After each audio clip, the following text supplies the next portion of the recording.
For our final example, I'm going to do something very, very similar to something very, very hellish that you had to do for your second assignment, which is the is permutation method. Now, this is not really a very clean way to do it, but it does happen to be the most efficient, taking n plus m amount of time to do. Well, O of n, since if they're permutations, they're going to be the same, and they're going to be the same size. So honestly, it's O of n. So, I'm going to do it with strings this time, just for ease.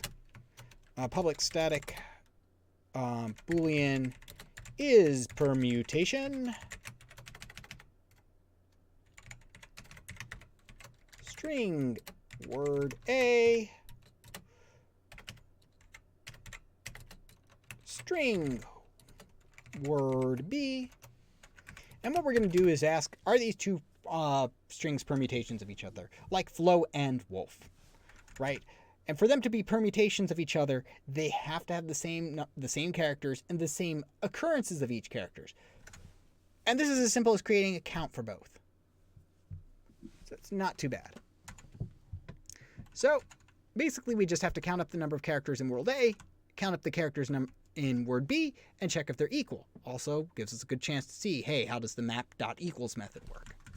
Okay, because I never remember that. All right, so first thing we want to do is say, hey, word A dot length is not equal to word B dot length.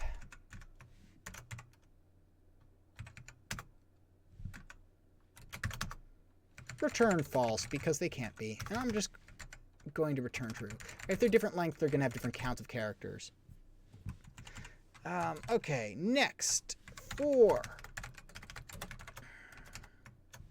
We're going to do, we're going to have two maps here. Map. Our key is the character again. Character integer map is equal to new hash map.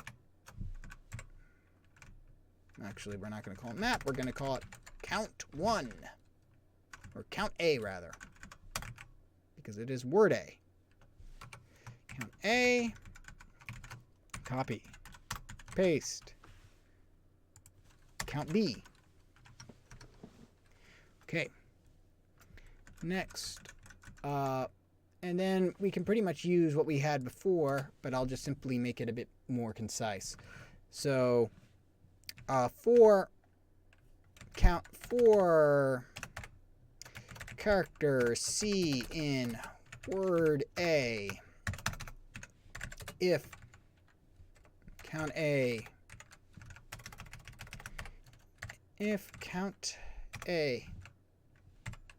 contains key C.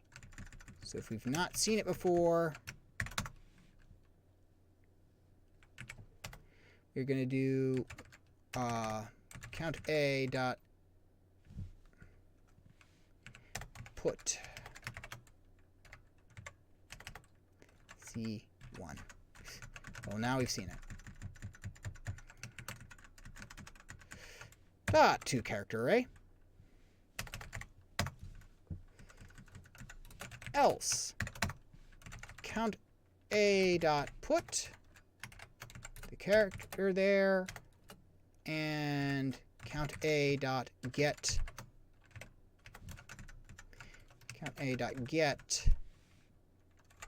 C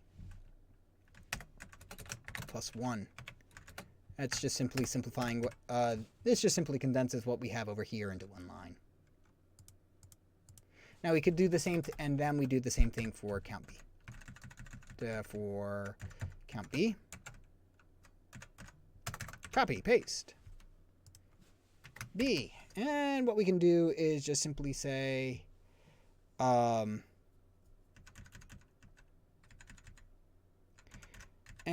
one way I've seen it done also to make it even shorter, although it's much more infuriating, is if I haven't seen it, put 0 in, and then whatever the value is, get it, and add 1 to it, but whatever. But regardless, I actually do have to fix this. Count B, count B. Count B. Now I don't precisely. It then return true if these match. Oh, I don't need to implement. What does code? There we go. Yeah. There we go. And then let's see. Return count A dot equals count B. Let's go ahead and double check the dot equals method. Documentation. Do they represent the same mapping? That seems to be suffice. So print out. So now sout is permutation wolf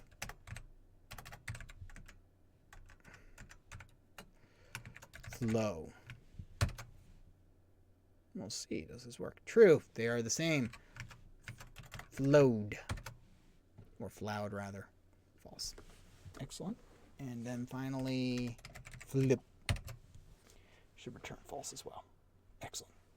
So there we go. So that's how we can use counting, which is that is the most common operation you're going to see for this. Your homework is going to deal a lot with categorization. Creating where basically the key is the category and the value is the list of all the things that belong to that category.